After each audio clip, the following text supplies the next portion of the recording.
நமசிவாயம்னு கீழே விழுந்தார். இந்த கையில வாழை இலை, இங்க பாம்பு கடி.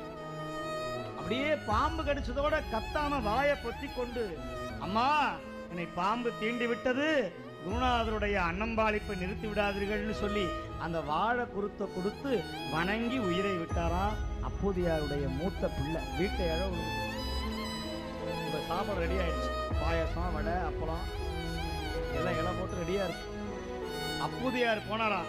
சற்றே இடையூறு செய்தான் இவன் அப்படின்னு அந்த அம்மாவும் அப்போதையாரும் சேர்ந்து ஒரு பிஞ்சு போன பாயில அந்த உடம்பை சுத்தி பரன் மேல தூக்கி வச்சுட்டு வீட்டெல்லாம் மெழுகி தூபம் போட்டு தீபம் ஏத்தி கொஞ்சம் கூட கண்ணில் நீரை இல்லாம துக்கத்தை மறைச்சு சாப்பாடு போட்டாங்களா.